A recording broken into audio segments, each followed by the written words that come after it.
quand on choisit un auteur pour parler d'un auteur, c'est qu'on a envie d'en parler, on a des affinités avec cet auteur, on aime les romans de Michel Lèvres, etc. Chez Jablonka,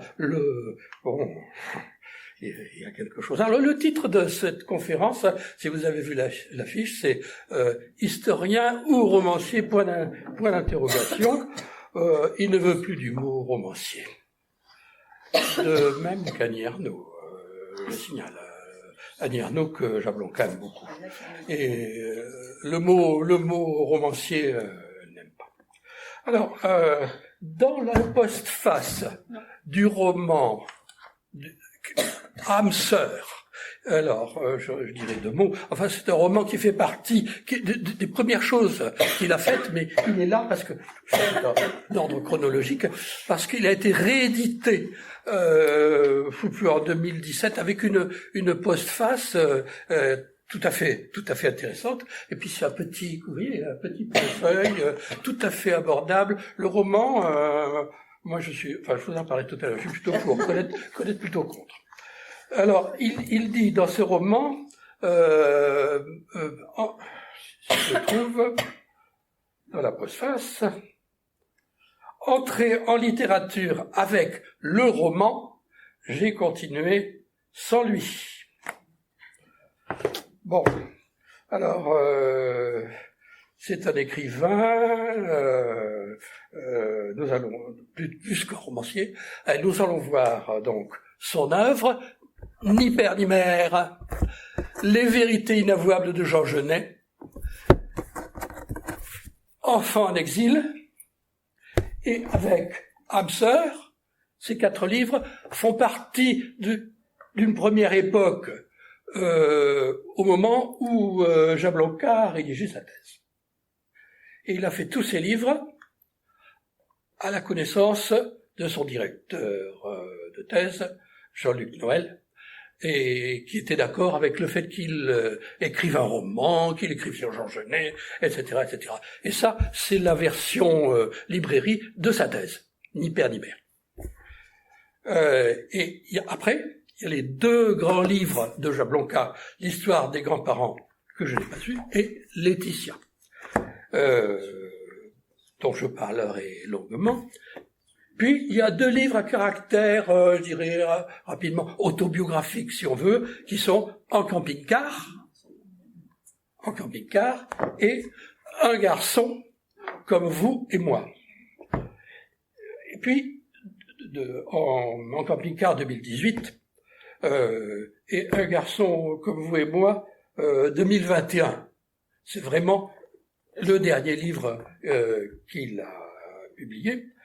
Et puis des livres à caractère théorique, si on veut, comme L'histoire est une littérature contemporaine. L'histoire est une littérature contemporaine. Vous voyez que Jablonka, historien, se situe à la limite des genres.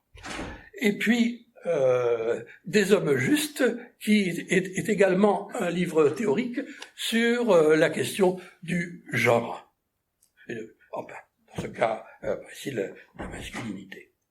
Et enfin, je mets tout à la fin âme sœur, comme je vous ai dit, parce que ça vient d'être réédité. Ça a d'abord été écrit avec un pseudonyme, je parlerai tout à l'heure. 2 mots sur la subjectivité chez Jablonka et chez celui qui parle. Dans Un garçon comme vous et moi, son dernier livre, il y a un ton qui pousse justement à connaître l'homme qu'il est et à être ami avec lui.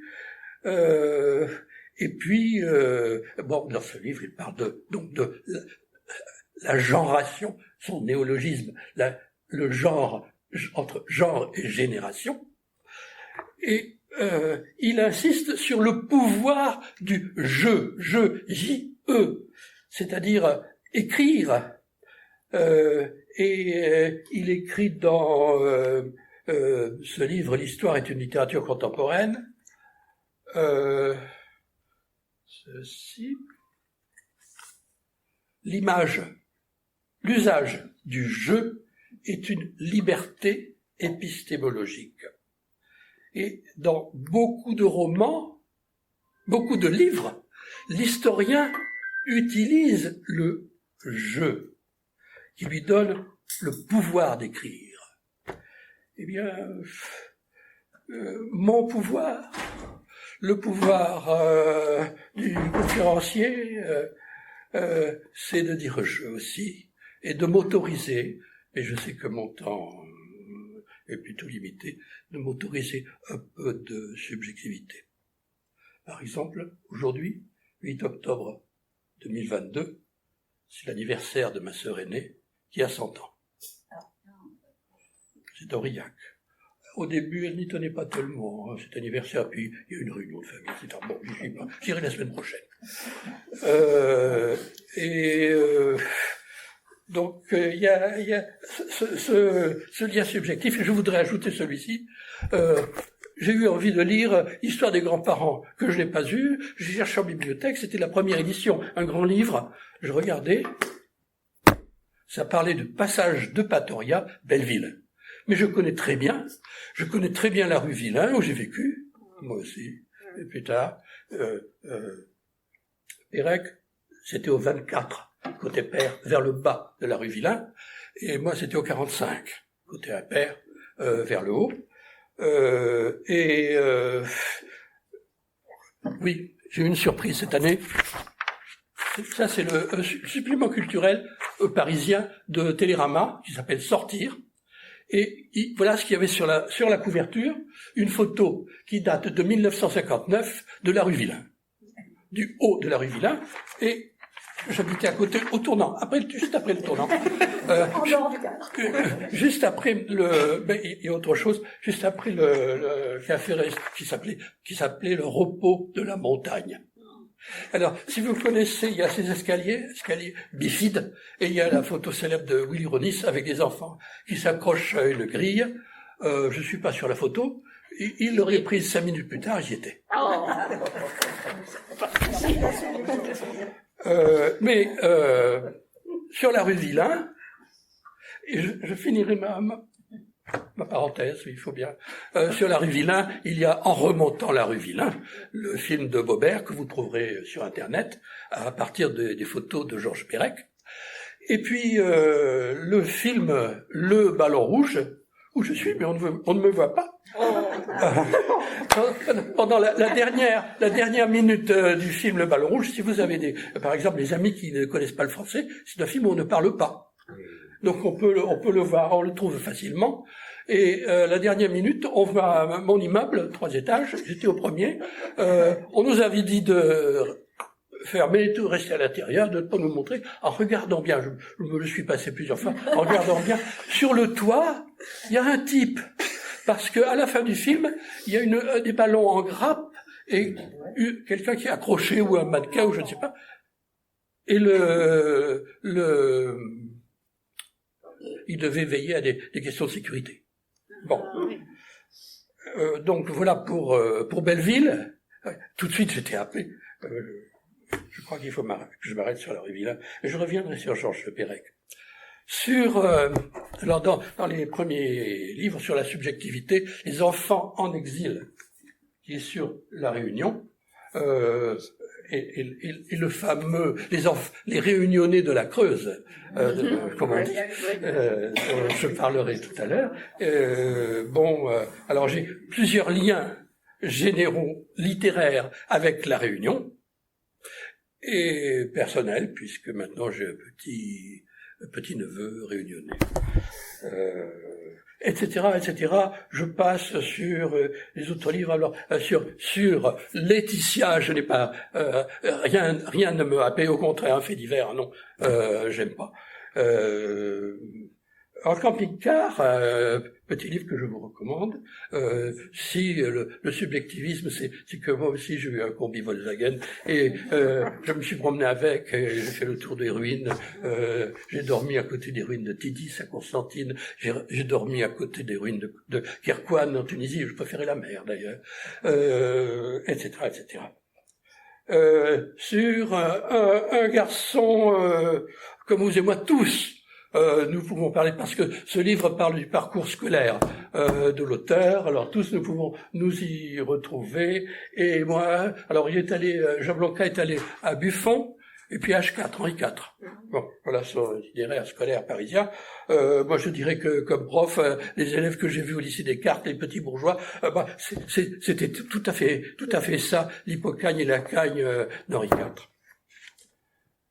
Voilà. Alors, ce n'est pas l'histoire n'est pas mon sujet, hein, je vous parle de Jablonka, mais il est vrai que la tentation est grande à tout moment de dire je vais m'arrêter sur la Réunion et vous dire quelque chose sur les problèmes passés de la Réunion, les problèmes actuels, ou sur la Shoah et les... Bon, d'abord, mes compétences sont limitées dans ces domaines. Par exemple, sur les pupilles de la nation, placées, je ne sais pas grand-chose. Et je vous dirai ce qu'il y a. Sur la Réunion, on trouve des ouvrages et j'ai l'intention de me documenter. C'est un sujet qui m'intéresse. Un autre sujet qui m'intéresse, c'est évidemment la Shoah, sur laquelle il y a beaucoup plus de livres, mais j'ai plus le temps. Il y a aussi l'âge. Bon. Alors là, je vois, j'ai une fiche sur laquelle j'ai écrit « assez », point d'exclamation. Mais j'ai écrit à côté « c'est fait ». Non, mais je voulais vous dire qu'il ne faut pas hésiter de m'arrêter quand je lirai des choses difficilement supportables. Et il y en a. Quand il parle des enfants en exil, il y en a quand il parle du camp de concentration d'Auschwitz et du Sonderkommando. J'ai supprimé tout ça. Et à tout moment, bien entendu, vous pouvez demander des éclaircissements. Deux mots sur la formation d'Ivan Jablonka. Homme de lettres, il est passé par l'hypocagne et la cagne du lycée Descartes, où il a... Pas Descartes. Pas Descartes. Non, du lycée H. C'est pareil. C'est pareil. Bon.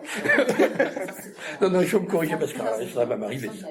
H4, et il faut s'accrocher, une formation littéraire générale. Et voilà. Alors, il a fait, depuis, il est né, alors, si vous voulez en savoir plus sur Jablonka, la biographie, etc., vous voyez la fiche Wikipédia.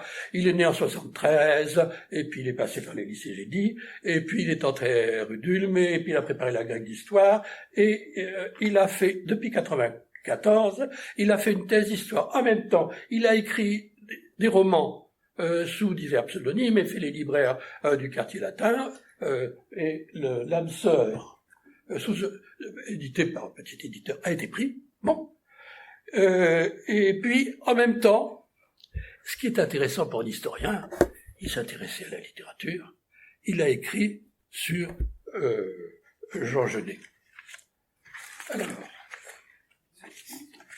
Jean Genet. Jean Genet.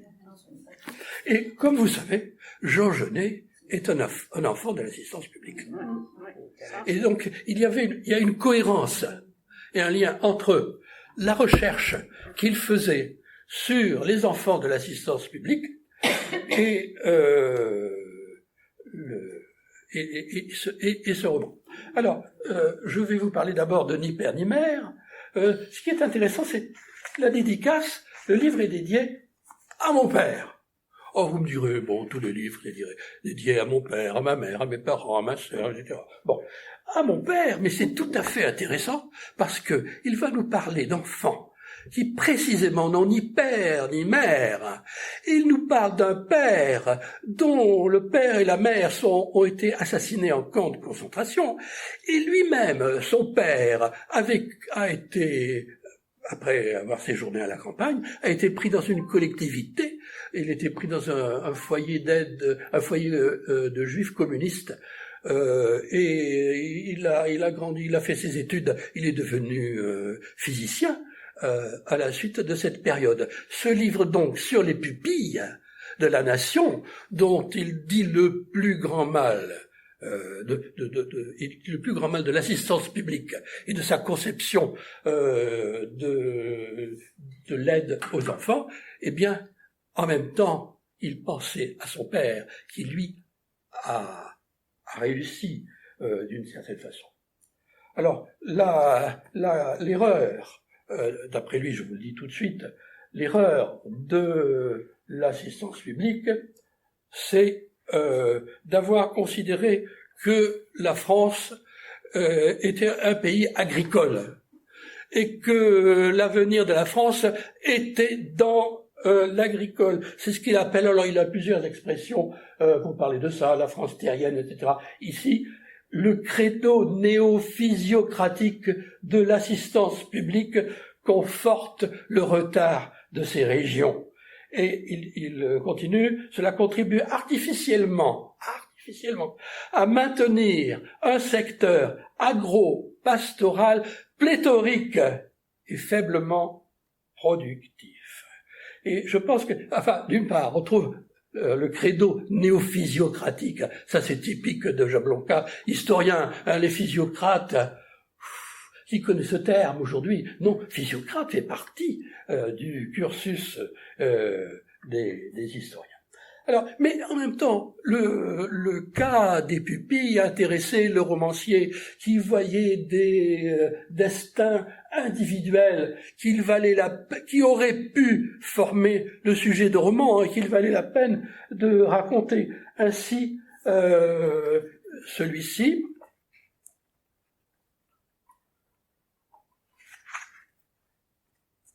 je vous dirai après qui l'écrit.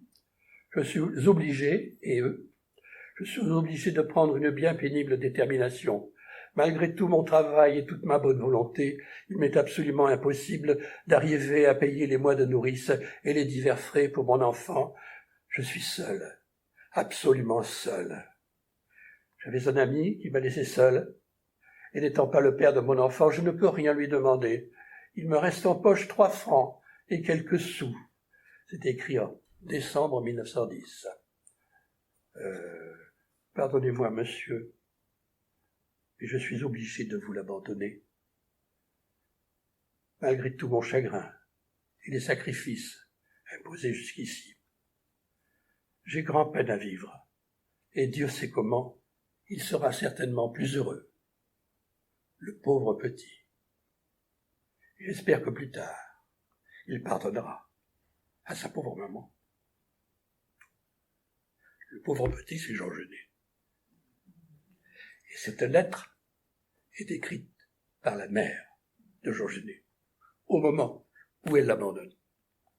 Alors, Jablonka s'est intéressé, il ne pouvait pas avoir toutes les archives, tout ce qu'il y a dans les archives, il s'est intéressé à 2 départements, la Somme et le Loir-et-Cher. Le Loir-et-Cher, c'est qu'il regardait du côté de Jean Genet, parce que Jean Genet, parisien, a été placé en Loir-et-Cher. Excusez-moi, il est venu à la colonie de Maitret. Après. Je ne sais pas si je parlerai de Maitret, parce que tout de suite, je peux dire sur Jean Genet, l'idée générale qu'on se fait de Jean Genet, c'est que l'assistance publique est responsable de ce qu'il est devenu, qu'il était très malheureux, parce qu'il était très malheureux. Or, ce que Jablonka montre en regardant les archives, alors on peut se reporter aux notes qui ne disent rien si on n'y va pas, parce que c'est des sigles qui renvoient aux fiches de l'assistance publique. Il était aimé, il était constamment heureux. Simplement, l'assistance publique voulait faire de lui un ouvrier agricole. Et lui était bon élève en classe. Il aimait lire. Et il aimait écrire. Mais je reviendrai sur Jean Genet dans un instant. Jablonka pour parler de l'échec global de l'assistance publique, emploie cette phrase à un moment où il parle des enfants qui avaient bien passé le certificat d'études et qui peut-être auraient pu faire autre chose. Il cite le cas d'une femme récusée en raison du niveau de son instruction générale, incapable de préparer seule le concours d'entrée de la Salpêtrière. C'est pour être infirmière. Il y avait l'école des infirmières de la Salpêtrière qui donnait, que je connais bien, appelée l'école des Bleus, qui donnait 3 ans d'études gratuites. Et même à la veille de la Seconde Guerre mondiale, les filles de l'assistance publique sont destinées à travailler continuellement en maison bourgeoise. L'assistance publique plaçait les filles comme domestiques. Quant aux écoles normales, on passe aux écoles normales d'instituteurs pour les bons élèves, elles ne sont accessibles qu'aux garçons les plus brillants et les plus résolus. Après la fin de leur période de tutelle, les pupilles ont donc beaucoup de mal à quitter le sillon dans lequel l'assistance publique les a placés dès l'adolescence. Et j'aime beaucoup chez Jablonka l'expression « le sillon », parce que cela rejoint sa conception. Enfin, ce qu'il dit du défaut du point, il parle du point aveugle de l'assistance publique et de voir la France comme un pays agricole où le labour est tout le sillon où on les a placés. La conclusion, de Jablonka, c'est que c'est un échec. Il nous décrit par exemple la Loué, L-O-U-E-E, l'endroit où les pupilles allaient proposer leurs services pour être recrutés par un fermier ou pour travailler dans une boutique. Il y a un effort d'objectivité. Il est historien, que ce soit bien ou mal, il doit le dire. Il y a un effort d'objectivité, mais globalement, c'est l'échec qui apparaît. Et l'échec apparaît aussi dans les lettres, parce que les fiches ne suffisent pas à Jablonka, il doit voir ce que les gens ont pu écrire, les auteurs ont pu écrire. Alors il y a bien sûr Jean Genet, mais il y a Louis Guilloux, par exemple, dans Le Sang Noir, où Guilloux montre un bourgeois qui va voir le directeur local de l'assistance publique et lui dit « Dis donc, tu pourrais me donner quelques petites, plutôt jolies, etc. » Alors évidemment, le livre comporte plusieurs cas d'exploitation sexuelle des pupilles de l'assistance publique telles qu'elles sont placées. En ce qui concerne les vérités, le deuxième livre écrit au moment de la thèse, les vérités inavouables de Jean Genet, le grand problème, je le dis tout de suite, le grand problème de Jablonka, eh bien, c'est que Jablonka, juif, petit-fils de tué à Auschwitz, est admirateur de Jean Genet, antisémite, pro-nazi. Voilà le problème. Et Jablonka conclut son livre sur Jean Genet, si je trouve la conclusion, ça doit être là. On verra alors avec mélancolie à quel point tout appareil critique est voué à s'effacer devant la beauté venimeuse de ces lignes, les lignes de Jean Genet, qui continuent à troubler, à ravir, à affecter, malgré tout. Mais tout le livre montre cette situation de Jean Genet lorsqu'il devient écrivain avant 1940. Il est aimé et protégé par des gens de droite et après 1940, par des collabos. Le plus célèbre, le collabo si on veut, par la suite, lui aussi, c'est Jean Cocteau, qui était de droite. Bon, lettres françaises, hebdomadaire littéraire communiste, en faisait un héros de la gauche. Et c'est comme ça. Et de même, Jean Genet, après la Libération. Certains demandent qu'on approche le micro. Tu peux mettre tes petites notes, il faut faire attention. Vous m'entendez? Ça va mieux? Et là? Oui? Non? Bon. Faut monter le son. Bon, je vais faire un effort. Ou alors, peut-être là. Non, c'est les modulations de la voix qui font que quand ça descend... Il est allumé? Monsieur nous l'a livré comme allumé. C'est fermé. Ah oui, oui. Oui, ça marche. Ça devrait aller, hein? Bon, je vais rester. Voilà, parfait. Vous m'entendez bien? Bon, après la guerre, après la Libération, Jean Genet a été pris sous l'aile de Jean-Paul Sartre, Saint-Genet ou comédien ou martyr, qui l'a introduit dans la gauche. Mais Jean Genet était le premier à dire « Je ne suis pas de gauche ». Sur Jean Genet, je ne dis pas plus, je n'en dis pas plus sur ce livre. Et vous voyez tous les post-it, hein, vous les voyez, hein? Alors, les enfants en exil, c'est la question du transfert des pupilles réunionnées de la Réunion vers la métropole. Il s'agit j'ai des fiches aussi, mais je n'en ai pas besoin. Il s'agit d'un déplacement. La Réunion, c'est un département français, département d'outre-mer, certes, mais département français. Dans les Réunionnais de la Creuse, les choses sont prises en main par Debré. Bon, il y a un arrière-plan politique à tout ça. Debré n'était plus Premier ministre. La carrière de Debré comme Premier ministre finie dans la mesure où il était plutôt pour la librairie française. Il ne pouvait pas rester Premier ministre, mais il était député. Et député de la Réunion. Le Canard enchaîné disait « député de la Lune ». Ça, c'est le racisme, entre parenthèses, du Canard. Député de la Réunion, c'est bizarre. Mais il était député de la Réunion. Alors il a eu l'idée d'effectuer ce transfert de pupilles, de vraies pupilles ou de faux pupilles. C'est-à-dire d'enfants pour lesquels on faisait signer aux parents une sorte d'abandon. Et ils devenaient pupilles de l'État. Et après, ils allaient, avec un seul aller, pas un retour, ils allaient en France pour être formés. Bon. Jablonka est objectif. Il a un accès aux archives de Michel Debré, accepté, voulu par la famille. En même temps, il sait que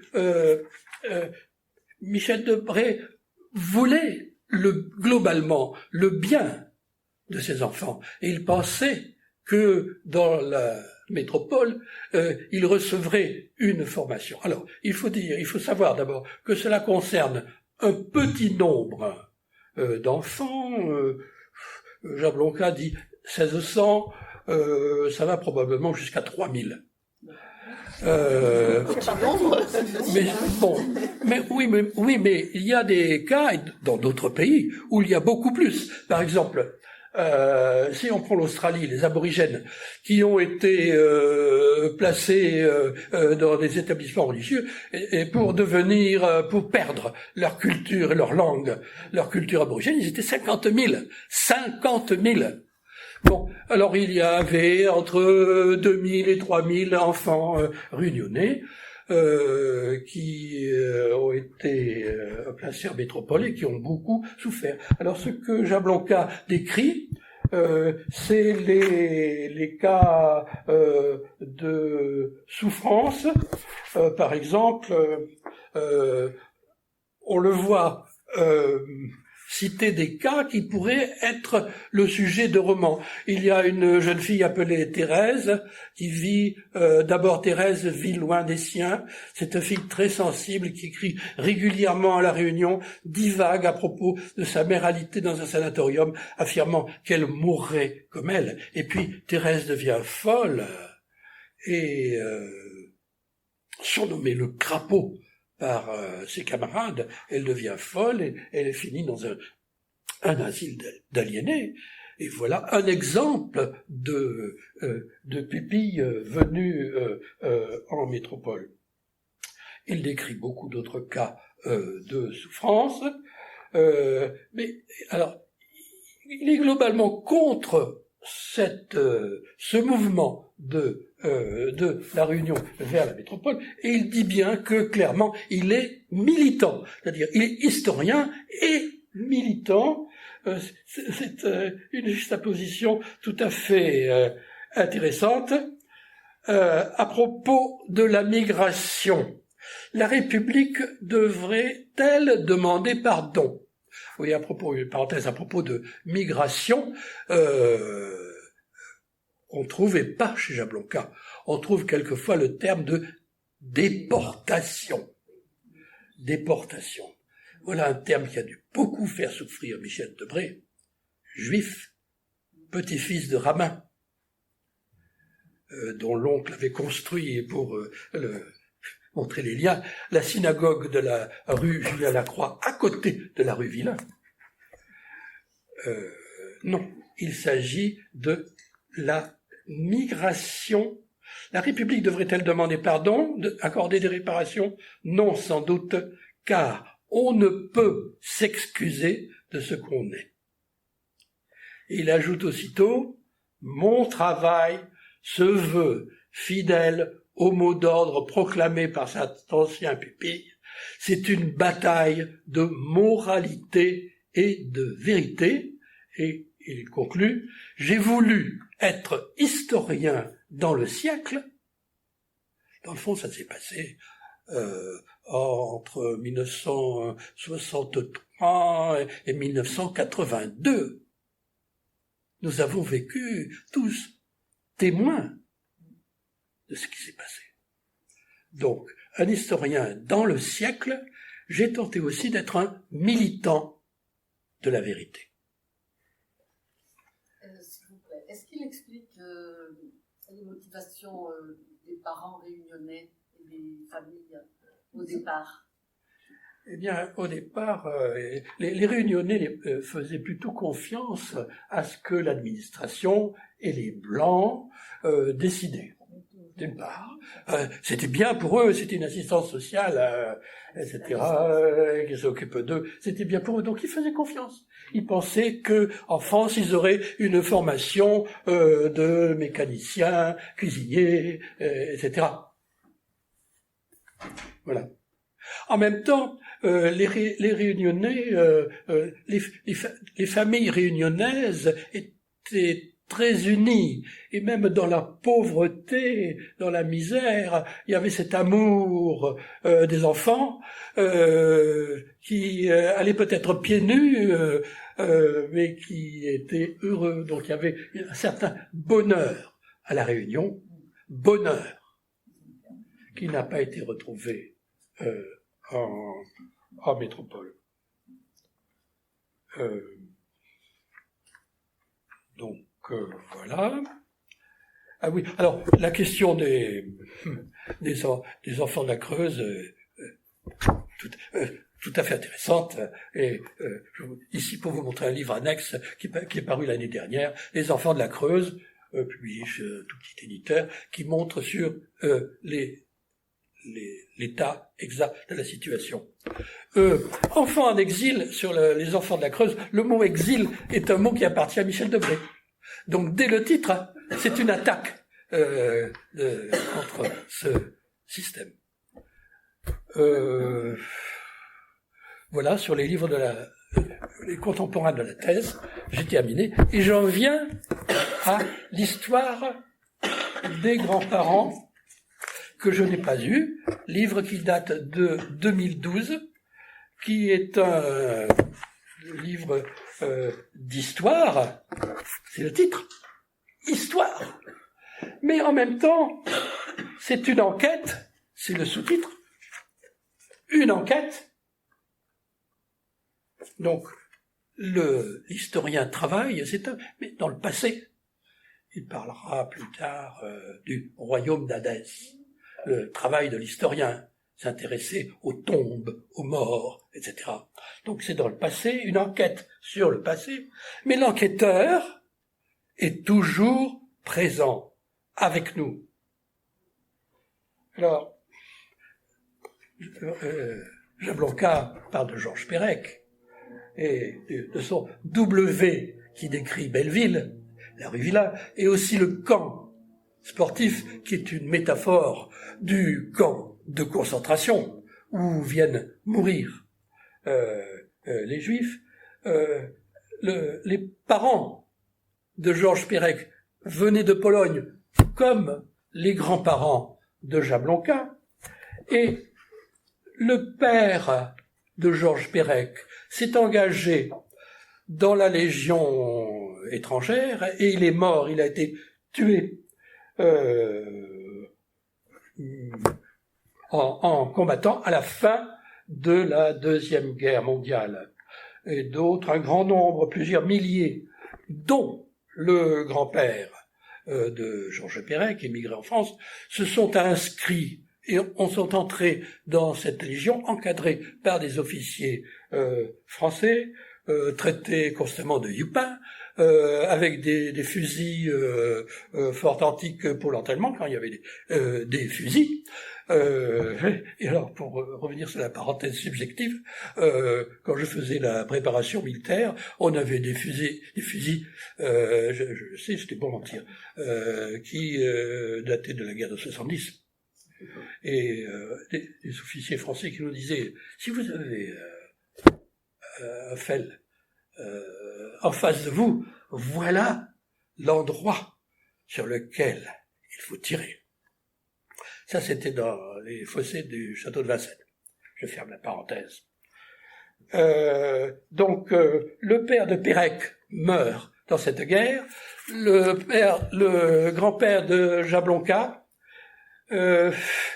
ayant accepté d'être soldat dans une armée d'un pays, d'un État bourgeois, mais alors certains disent, ils se sont tous engagés dans la Légion parce qu'ils avaient une arrière-pensée, c'est que par la suite, ils resteraient, ils seraient naturalisés, etc., etc. C'était la Légion étrangère, ils n'étaient pas naturalisés. Et puis de toute façon, récemment, France Culture a passé les cas de gens qui disaient mon père a été blessé pendant la guerre de 14, ou mon père a été prisonnier, est-ce qu'on pourrait faire quelque chose pour lui? Et il y avait une réponse stéréotypée de Vichy. Le maréchal disait les Allemands m'ont demandé de ne pas leur communiquer cela. Alors un juif qui s'était engagé dans la Légion étrangère n'avait aucune chance d'échapper à la déportation. Personne ne lèverait le doigt pour le protéger. Alors, il est intéressant de voir l'épigraphe du livre sur ses grands-parents. Il y a un texte une phrase de Michelet, l'âme des pères qui tant de siècles souffrirent et mourir en silence revint dans les fils et parla. Donc c'est une sorte de résumé du livre. Il parle pour ceux qui ont été déportés, qui n'ont rien dit. Et puis, donc Jablonka est l'un de ses fils. Et l'autre épigraphe, c'était cette phrase de Georges Perec, l'écriture est le souvenir de leur mort et l'affirmation de ma vie. Dans W. Il apporte leur vie. Et on voit dans le garçon comme vous et moi qu'il est admirateur du chanteur Jean-Jacques Goldman, et en particulier, comme beaucoup de gens, de la chanson Comme toi. Donc je vais essayer de vous lire le début. Elle avait les yeux clairs et la robe en velours. À côté de sa mère et la famille autour, elle pose, un peu distraite au doux soleil de la fin du jour. La photo n'est pas bonne. Mais l'on peut y voir le bonheur en personne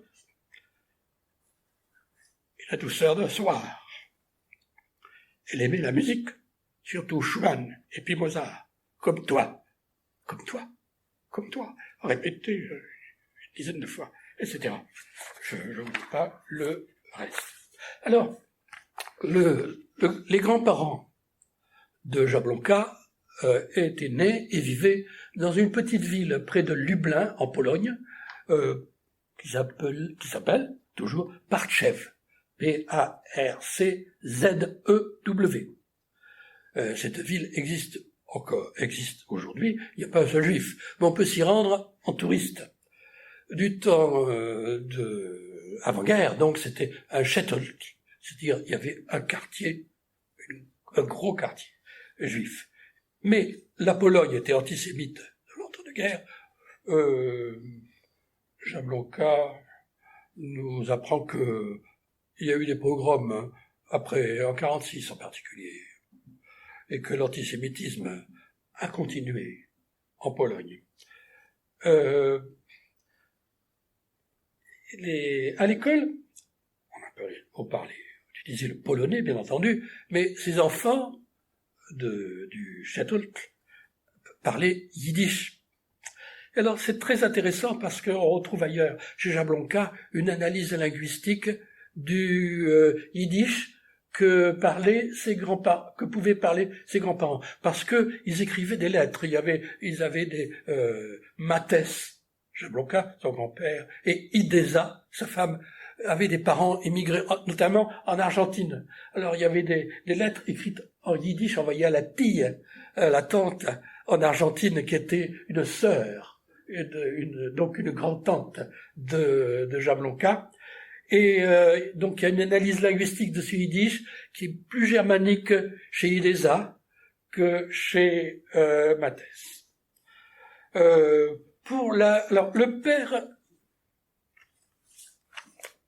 le père de Jablonka, j'ai fait une note là-dessus, s'intéressait bien sûr à ses parents et voulait savoir comment ils avaient vécu. Il est allé en Pologne, on ne lui a rien dit, il n'a pas trouvé. Et en France, bien heureusement qu'il avait un fils historien. Je reviendrai là-dessus. Pour la vie des Juifs de l'entre-deux-guerres, il y a Jablonka a des sources yiddish. Il ne connaît pas le yiddish lui-même. Le Yitzkesburg, qui se le fait traduire et donne des détails. Par exemple, il avait un arrière-grand-père qui s'occupait du mikvé, le bain rituel juif, et aussi du bain normal. Donc,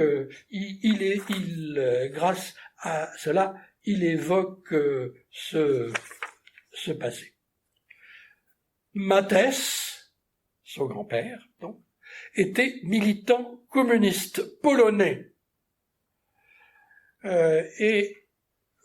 Jablonka parle souvent des anonymes, comme vous et moi, mais son grand-père n'était pas tout à fait un anonyme, dans la mesure où, bien que technique, celui qui peignait les banderoles, etc., il écrivait aussi des articles en polonais dans la presse communiste, et puis c'était un révolutionnaire professionnel, en quelque sorte. Bon, il avait un métier, hein. Il travaillait le cuir, et lorsqu'il émigrera en France, il deviendra gantier. Mais comme communiste, il a été pris dans un grand procès dont l'administration polonaise a gardé dans ses archives un relevé détaillé que retrouve Ivan Jablonka. Ivan Jablonka, qui ne connaît pas non plus le polonais, mais il se fait aider.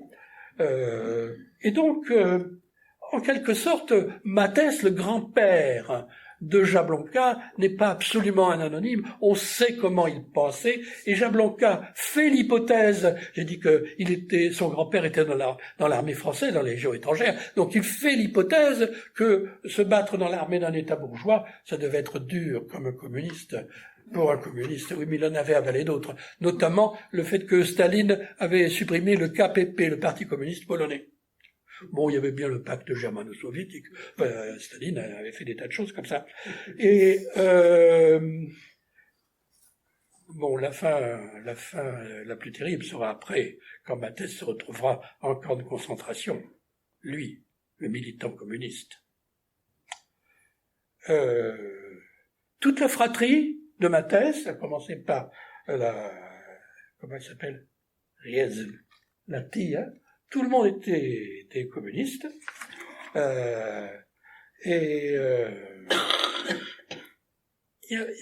c'est très très complexe dans la mesure où il y a pour le problème politique avec d'autres juifs en Pologne, ceux qui étaient proches du Bund, B-U-N-D, c'est-à-dire le Parti socialiste, qui était pour le yiddish, qui tolérait la religion, mais quand Mathès, lui, communiste, s'est trouvé en prison, il a dit aux autres prisonniers qu'il ne fallait pas dire la prière.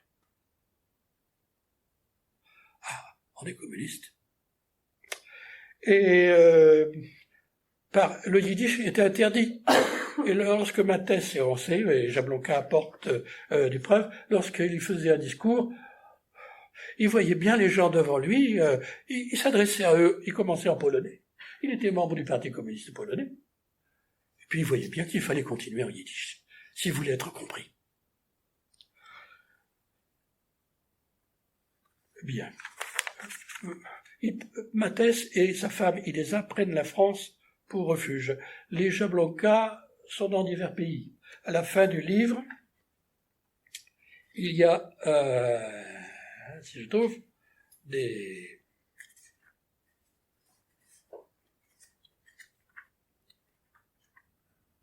généalogies, et voilà, des généalogies, qui montrent les différentes branches de la famille Jablonka. Il y en a en Israël, il y en a en Argentine, il y en a en Pologne, il y en a en Russie et en France. Bon, alors ils vont en France, ses grands-parents, parce qu'ils n'ont pas de sous d'aller ailleurs, plus loin. Et puis la France, bon, c'est le pays, c'est encore cette image. Le pays des droits de l'homme, entre guillemets, etc. Je rouvre la parenthèse subjective. Tout à l'heure, je parlais de Michel Debré. Michel Debré a empêché qu'un tableau parte aux États-Unis pour être vendu. C'est un tableau de son grand-père de Bas-Ponsant. Et allez le voir à Amboise. En cherchant bien, on le trouve. Et c'est un tableau de Bas-Ponsant était Dreyfusard. Et qui montre, ce tableau s'appelle La vérité sortant du puits. Et qui montre un militaire, c'est un déguisé mousquetaire, et un religieux. Tout comme pendant l'affaire Dreyfus, les militaires surtout étaient contre les juifs et voulaient qu'un juif aille à Cayenne. Oui, de Bas-Ponsant. Je ferme la parenthèse. Donc, non, c'était pour dire que l'antisémitisme, la France des droits de l'homme, etc. C'est la France de l'antisémitisme aussi. Les grands-parents de Jablonka sont allés à Belleville parce qu'il y avait une communauté juive, mais ils ont vécu à différents endroits. J'ai parlé tout à l'heure d'une rue, c'était la rue Désirée, près du cimetière du Père-Lachaise. Ils sont allés rue du Pressoir et passage de Patoria, non ukrainien, c'est en Crimée, hein, mais c'est un nom ukrainien. Et il y a à peu près un mois, on est passé devant l'église Notre-Dame de Ménilmontant, la rue de Patoria est là. Et puis je me souviens qu'on a descendu rue des Maronites, on cherchait un restaurant tunisien, il était en vacances. Hein. Mais la rue des Maronites, tout de suite je peux parler de la rue des Maronites, elle descend sur le boulevard de Belleville, à Paris. Il y a quelqu'un qui aurait pu voir Mathès et dire ce qu'on avait fait de lui en camp de concentration. Il s'appelait, son nom est facile de s'en rappeler, il s'appelait Nirenberg. Il était boucher. C'est chez lui que Mathès allait acheter de la viande. Mais il n'a rien dit. Il était rue des Maronites. Il est revenu. Bon. a-t-il milité à Paris? Ivan Jablonka ne le sait pas. L'historien n'a pas de documents. L'historien doit faire des suppositions. L'historien doit faire de la fiction. L'historien parle de ses grands-parents, mais il est à la limite, comment parler d'eux? Comment dire qu'ils étaient, ce qu'ils faisaient? Et mon grand-père faisait des gants. Il était gantier. Avec quels outils? Aucune preuve. Ivan Jablonka ne le sait pas. Il fait des suppositions sur les outils qui étaient employés. Bon. Alors j'ai dit sur l'armée d'un État bourgeois, il était appelé valeureux par un officier français, valeureux Youpin. Bon. Et à propos de ça et de la mort de Icek Joutko-Pérec, Ivan Jablonka prend comme source, et le livre est plein de sources, de fiches de police, etc. Il prend comme source de Georges Pérec. C'est sa source. L'historien prend une source dans un livre qui est peut-être un roman. Bon. Je voudrais dire 2 mots sur la fin des grands-parents d'Ivan Jablonka.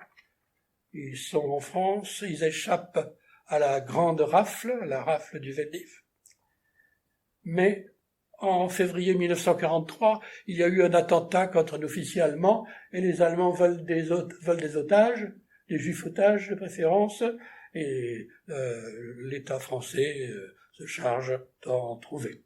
Alors intervient une personne qui s'appelle Sarah. Après j'ai retrouvé trace d'elle, parce que Sarah, qui est morte en février 2022, a publié un livre, et elle allait dans les écoles parler de Auschwitz. Il y avait plusieurs domiciles à Paris, et en allant au passage de Patoria, elle a vu les 2 enfants. C'est une petite cousine d'Ivan Jablonka. Elle a vu les 2 enfants qui partaient. Ils étaient tenus à la main, ils sont partis, ils étaient passés la nuit chez un Polonais non juif, parce que les parents se méfiaient. Et puis après, ils sont partis, ils ont vécu à la campagne avant d'être pris dans une association, après la guerre. Et à Auschwitz. Alors, Ivan Jablonka pense que Ilesa, sa grand-mère, a tout de suite été gazée. Mais dans le convoi, qui était le convoi numéro 49, il y avait exactement 155 hommes de 15 ans à 55 ans. Son grand-père, Mathès, avait 34 ans. Et Ivan Jablonka, c'est une perspective tout à fait historienne, il n'y a pas les données, il n'y a pas les chiffres, il n'y a pas les dossiers, mais on se base sur des statistiques. 155 hommes, de 15 ans à 55 ans, un homme de 34 ans, il est mis automatiquement dans le Sonderkommando, que les Allemands appelaient, pour rigoler, les croque-morts. Le Sonderkommando, c'est ceux qui vidaient la chambre à gaz et qui mettaient les morts dans les fours crématoires. Et là aussi, il y a des passages dans le livre où Ivan Jablonka se demande « Mais qu'a dû penser mon grand-père, lui, communiste, militant, qui devait sortir les morts et les brûlés, qui travaillait pour l'armée allemande ?» Pas de réponse de l'historien. Mais nous sommes, évidemment, devant le problème. Il n'y a pas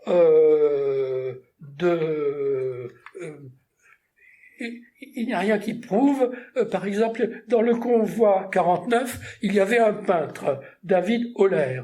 C'est un des rares, donc j'ai vu son nom en lisant le livre, et alors j'envisage, je voudrais en savoir plus. C'est un des rares survivants d'Auschwitz. Il était peintre artiste. Donc il a représenté ce qu'il a vu. Et Ivan Jablonka, bon, il regarde les tableaux, mais il ne sait pas, et il dit sur ses grands-parents, et sur son grand-père en particulier, « Je formule une hypothèse dans l'hypothèse ». Alors, quelles sont les sources d'Ivan Jablonka?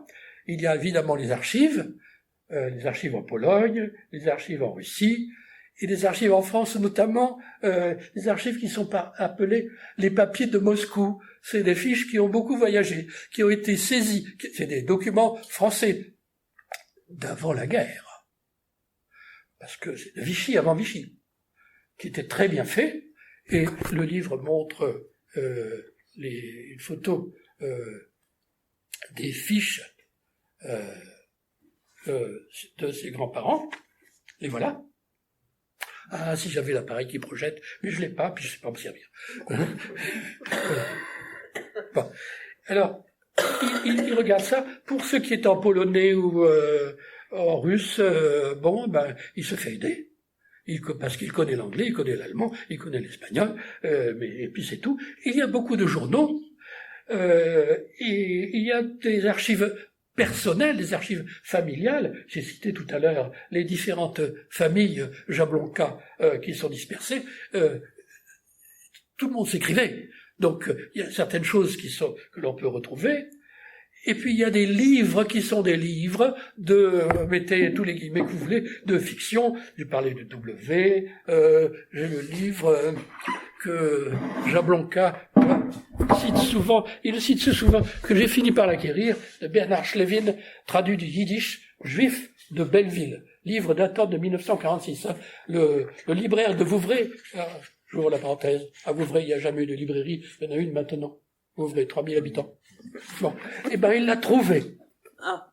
Livre datant de 1946.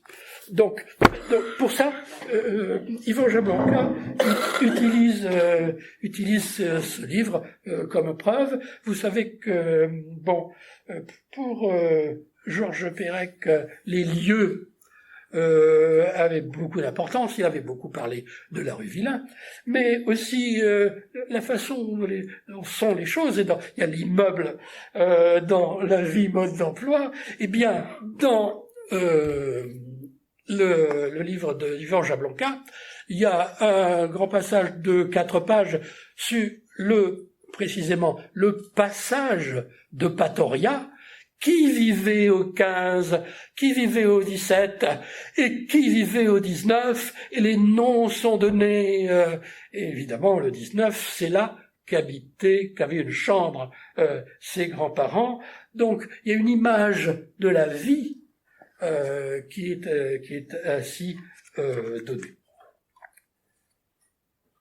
Alors, Ivan Jablonka sait qu'il y a une grande différence entre lui et ses grands-parents.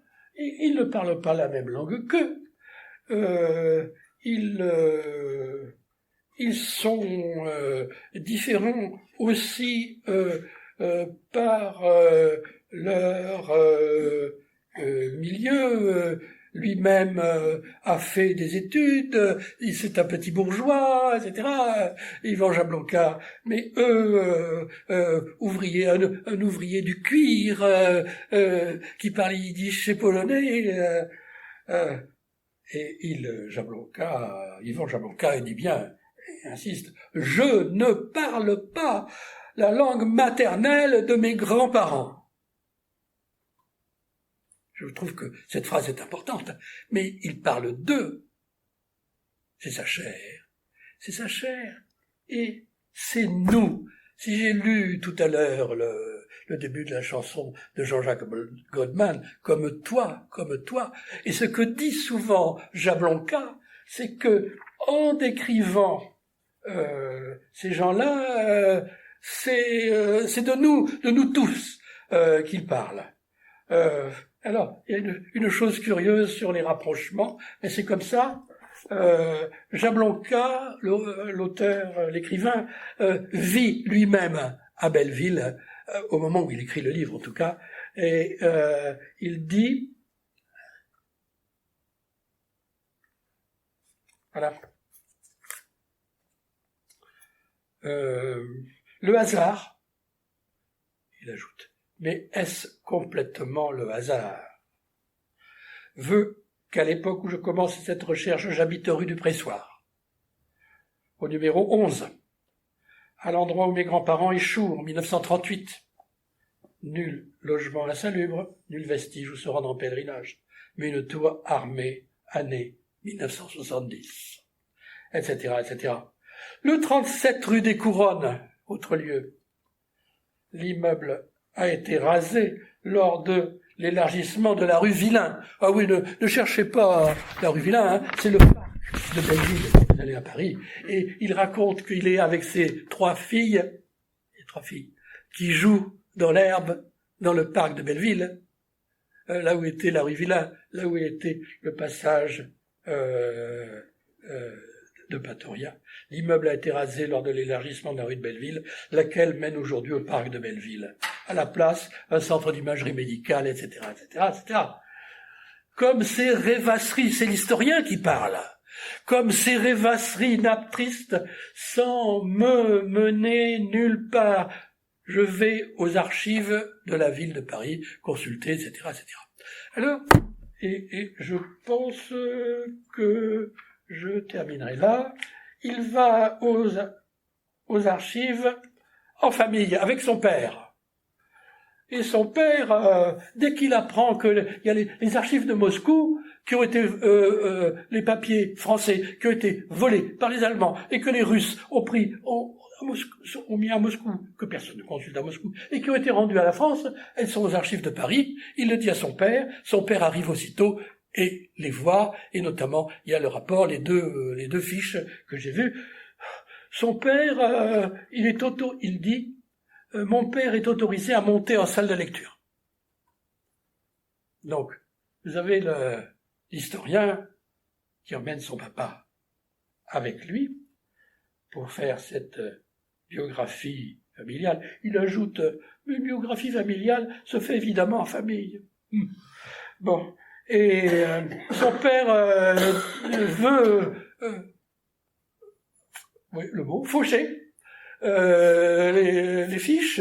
Alors, Yvan Jablonka lui dit, non, pas question. Ce sont des archives historiques, il faut les laisser.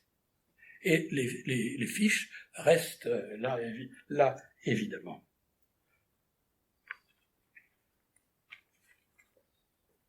Oui.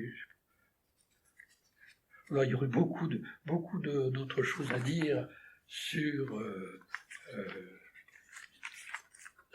le livre sur ses grands-parents.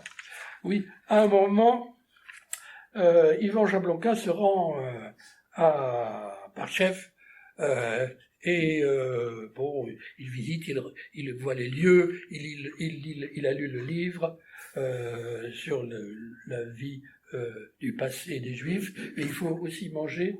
Alors il va manger une horrible pizza avec le tube de concentré de tomates répandu sur la pizza, et là c'est tout à fait caractéristique. Quoi dire du romancier, il dit ce lombric de sang. Ce lombric de sang. Mais c'est en même temps, c'est le romancier, lombric, qui a cette vision d'une créature monstrueuse, extraordinaire, mais en même temps de sang, car les gens sont morts, ont été tués à cet endroit et ailleurs. Bon, etc. Ah oui, alors, je voudrais quand même vous lire ceci. L'historien est en train de travailler, page 107, si je trouve, voilà. Au moment où j'écris ces lignes, un orage d'été éclate au-dessus de Paris. Je sors sur le balcon pour admirer le spectacle.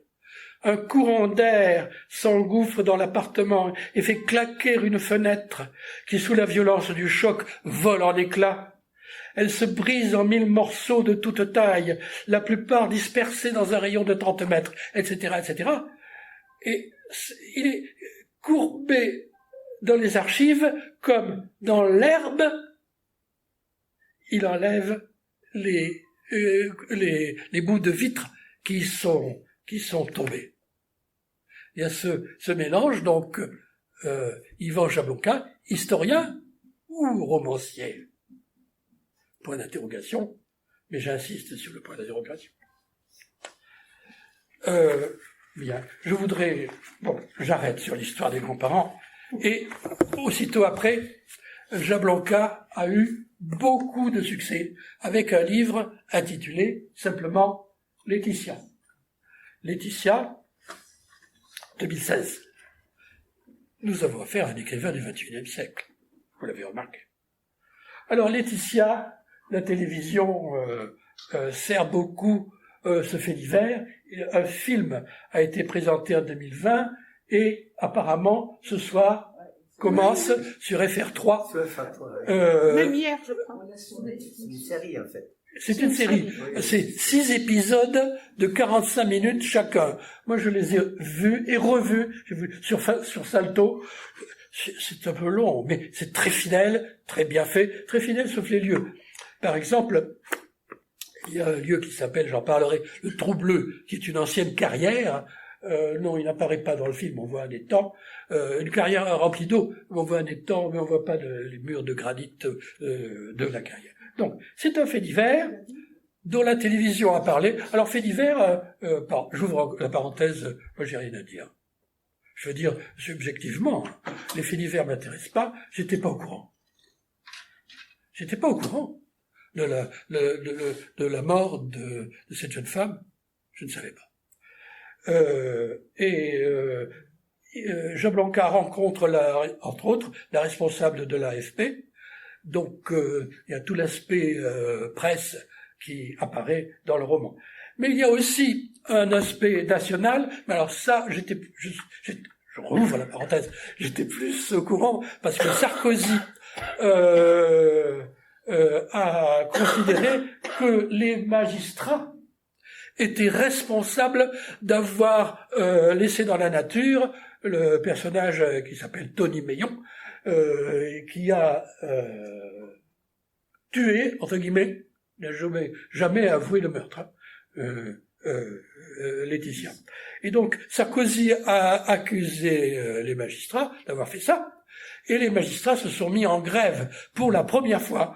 Et vous verrez, si vous voyez le téléfilm, vous verrez la marche et les magistrats.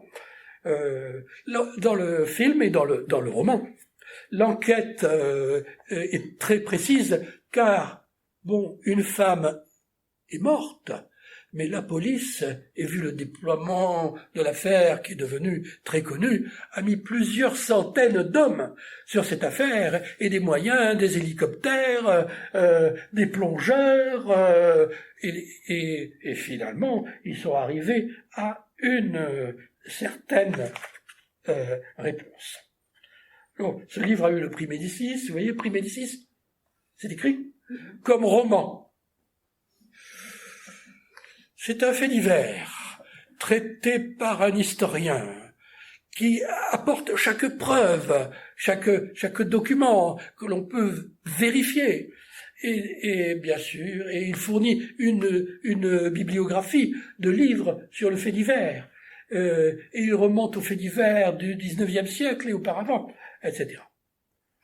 C'est une enquête, c'est un roman vrai, un roman biographique. On peut se demander, le livre s'appelle Laetitia, alors il parle de Laetitia et de sa sœur jumelle Jessica. 1, Laetitia, 2, Jessica, ou est-ce que c'est 1, Jessica, 2, Laetitia? On peut se le demander. C'est nous, là aussi. Alors ça se passe, ah oui, j'ai oublié de dire le lieu où ça se passe près de Nantes, près de Pornic, et dans le pays de Retz. Il y a une carte à la fin du livre, une carte qui montre bien les lieux et qui permet de déterminer où étaient les lycées, les collèges, où allaient les protagonistes de l'affaire. Le livre s'appelle Laetitia ou la fin des hommes.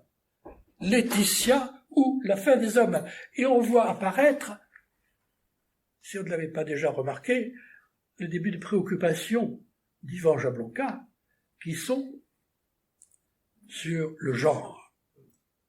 Dans le livre Laetitia, sur un fait divers.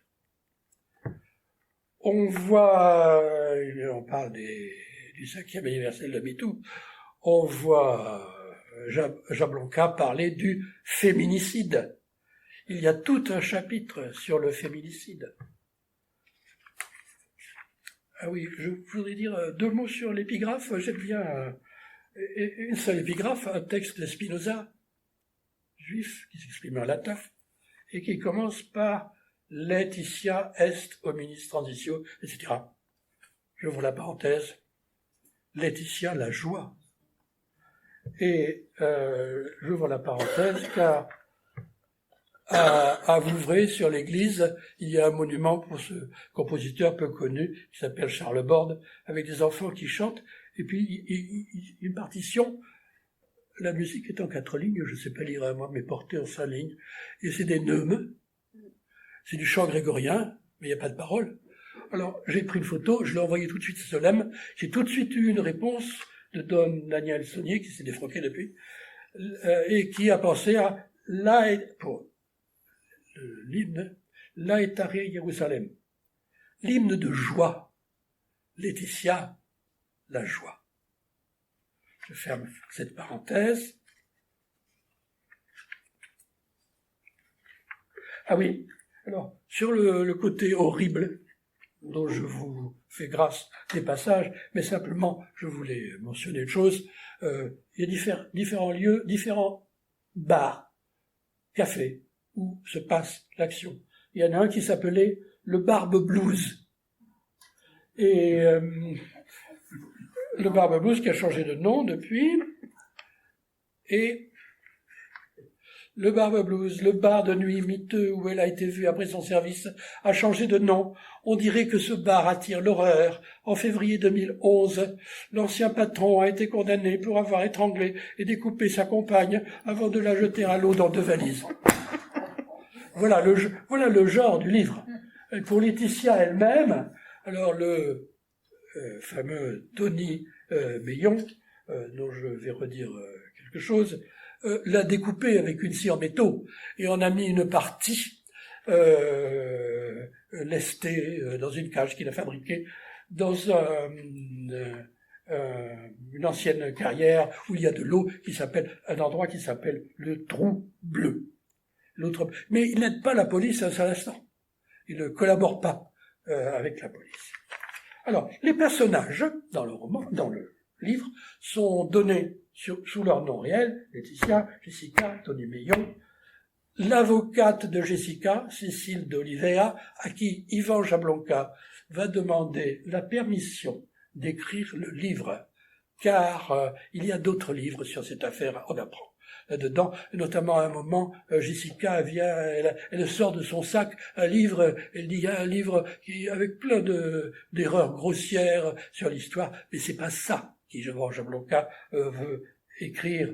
Il va parler du quart-monde nantais, pour le citer, qu'il ne connaît pas, mais il va dire des choses, chaque fois qu'il peut, avérées. Alors, il y a un monsieur qui s'appelle Monsieur Patron, c'est son nom de famille, on le revoit.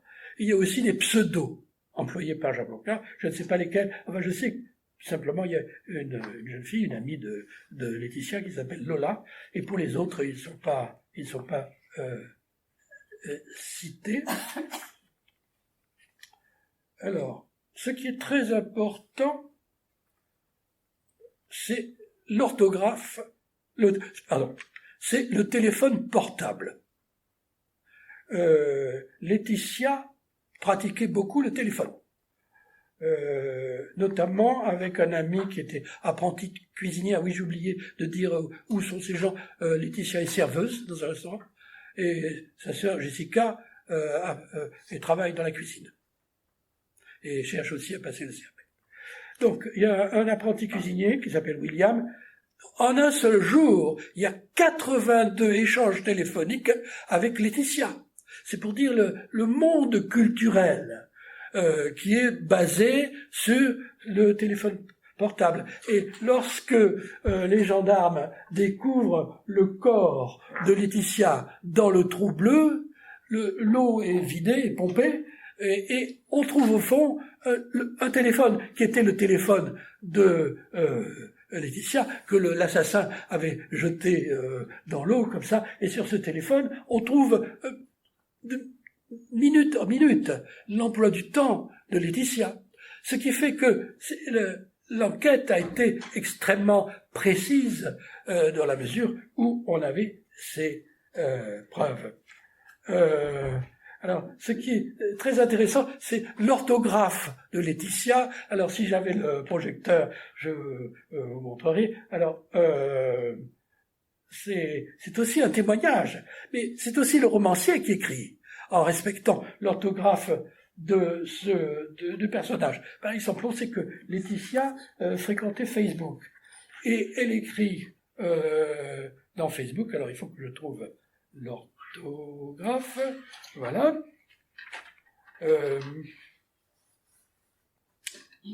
Pour tous ceux qui nous jugent sans savoir comment, je prends que la première ligne. Pour tout, TOU, ceux qui, KI, nous jugent sans, S-A-N, savoir, S-A-V-O-I, comment, K-O-M-E-N, etc., etc.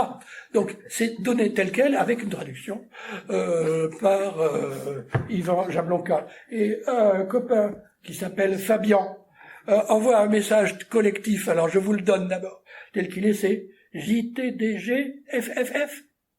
Non, 4F. JTDG 4F. Et alors, Jablonka nous donne la traduction. Je t'adore grave, JTDG, fort. FF. Quand on pense à la musique, le forté. Bon. Mais Jablonka dit, mais nous sommes devant ce que Philippe Lejeune, spécialiste de l'autobiographie, du journal intime, etc., appelle le moi des demoiselles. Au XXIe siècle, certes, au XIXe, peut-être elle tenait un journal, mais c'est la même chose.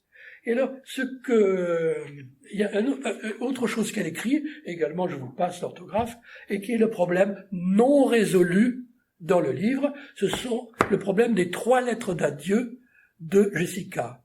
La police découvre le brouillon de 3 lettres, qui paraissent être des lettres suicidaires. Question que pose Jablonka, voulait-elle mourir ? On ne sait pas. A-t-elle accepté Tony Meillon, qui avait bien 10 ans de plus qu'elle, pour en finir ? Tony Meillon, c'était un violent. Ça se voyait. On ne sait pas. Et il y a ce que Jablonka appelle l'appel de la mort. Il est historien et il dit la vérité, ce qui est vrai. Et personne n'a trouvé d'explication. Ni les policiers, ni les juges qui travaillaient sur la question. Et Jablonka a conclu là-dessus, elle est morte en femme libre. Elle, Jessica, vit encore en femme libre. Alors, il y a différents personnages qui apparaissent, notamment il y a le père biologique de Laetitia. La mère biologique, on sait qu'elle existe, on la voit pas, elle est un hôpital psychiatrique et on déconseille à Jablonka d'aller la voir. Mais le père biologique de Jessica a eu une vie terrible et il a été, dit Jablonka, malmené par la vie. Mais un autre qui a été malmené par la vie, c'est tout simplement le meurtrier, Tony Meillon, d'abord humilié dans sa fierté de malfrat, Il a un très grand casier judiciaire, il a un caractère très compliqué, d'abord silence avec le juge, puis quelquefois agressif, puis il se met à chanter « Vous ne trouverez jamais le corps de Laetitia », etc. Les policiers qui accompagnent prennent l'enregistrement et le passent après à leur supérieur. Il a un passé, lui-même a été violé, il a violé avec un bâton avec un manche à balai. Il refuse d'être considéré comme un délinquant sexuel. Et il est arrogant, terrible. Et, bon, il voulait se faire une femme.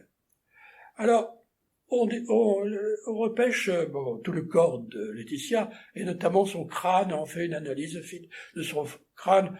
On voit qu'il a pratiqué une fellation contre Laetitia. Et dans le film, le téléfilm, il y a une scène de ça. Simplement, on trouve simplement dans le crâne de Laetitia du liquide prostatique. Donc il n'y a pas eu d'éjaculation. Tony Meillon était frustré. Ce qui peut expliquer sa violence et sa cruauté. Car Laetitia était, paraît-il, déjà morte, il lui a infligé une 40aine de coups de stylet. Bon, le sang n'a pas jailli, donc elle était déjà morte. Mais il y a des traces d'étranglement aussi. Il dit qu'il ne l'a pas étranglée. Bon.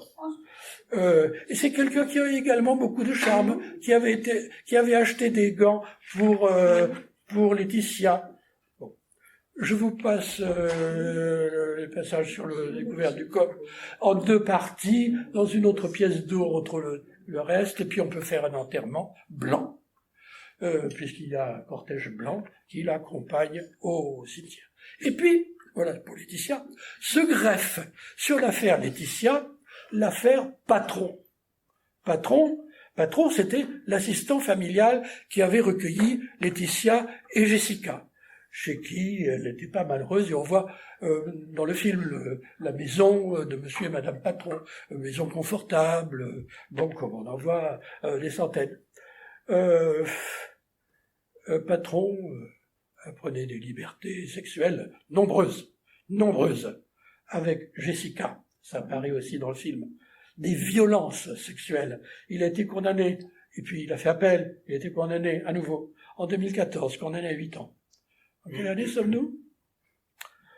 Bon, alors depuis Jessica, tout le monde est rejeté par la famille. Alors Patron, avant d'être accusé ou quoi que ce soit, il a environ la cinquantaine, plus de la cinquantaine. Il se mettait en avant. Il a été reçu à l'Élysée. Sarkozy lui a demandé « Que puis-je faire pour vous ?» Et il faisait des discours, et les magistrats, etc. « Ce que vous n'avez pas fait, vous avez laissé l'assassin courir, etc. » Et puis Patron lui-même était pris comme coupable, et trouvé coupable. Alors, Jablonka, là-dedans, est historien, également sociologue. Il voit l'abandon des enfants, les enfants placés dans une maison, dans un foyer de rechange. Il voit l'application du plaisir du maître. En même temps, là aussi, il voit cette distance qui existe entre le contact qu'il a avec ces gens et lui-même. Ce tableau sociologique explique le sentiment d'étrangeté que je ressens au contact de Jessica, issue de la bourgeoisie parisienne à diplôme. Je n'ai pas grandi dans la misère alcoolisée, je n'ai pas été retiré par un juge des enfants, je n'ai pas fréquenté un lycée professionnel, je me déplace en métro plutôt qu'à scooter.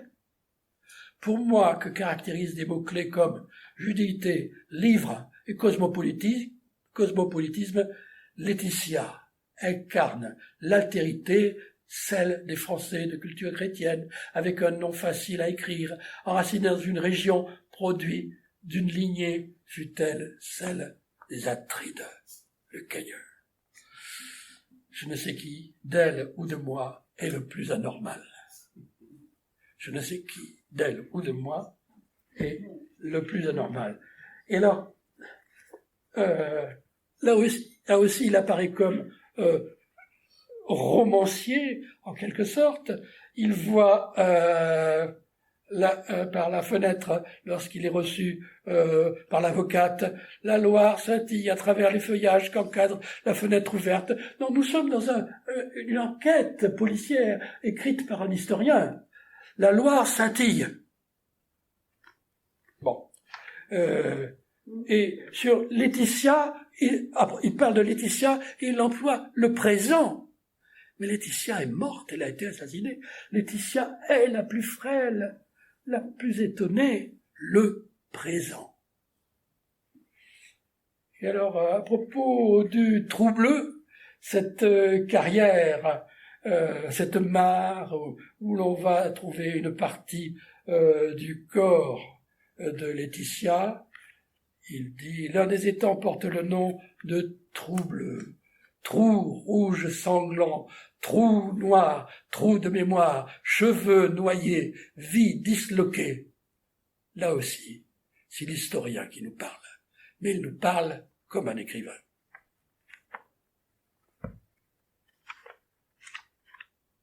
Voilà, c'est tout ce que j'ai à dire sur Laetitia, mais Jablonka a encore écrit, vous lirez facilement le livre en camping-car, sur lequel j'avais des notes, mais je les ai plus. Il n'y a pas grand-chose à dire. Simplement, ah oui, j'ai parlé de son père physicien. Sa mère oui, toujours vivante. Elle était prof de français, lettres classiques. Alors, en camping-car, ils vont en Grèce. Et alors, il y a des passages sur les sites grecs visités par Yvan Jablonka. Et le camping-car, véhicule allemand, maison, et Jablonka dit, ben oui, l'œuvre d'Hitler, la voiture, le Volkswagen, mais c'est notre refuge, c'est notre maison, nous cherchons un spot. C'est le mot qui est employé pour faire du camping sauvage et arrêter cette voiture. Bien.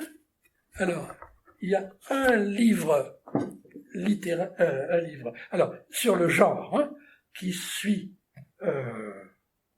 ce livre. Il est intéressant pour les hommes justes. Le voici. Pour les... Alors, c'est une analyse du patriarcat, et comme le patriarcat est bouleversé et détruit par les femmes, alors voici ce que, dans les années 70, la NASA a envoyé au peuple de notre étoile. Au début des années 70, 2 sondes Pioneer ont été envoyées dans l'espace avec à leur bord une plaque métallique représentant 2 êtres humains, l'un de sexe masculin, l'autre de sexe féminin. Ces 2 figures biologiques sont codées par le genre. La femme a les cheveux longs, une position gracieuse, sa vulve a été pudiquement effacée. Surtout, c'est l'homme qui lève la main pour adresser un salut au nom de toute l'humanité.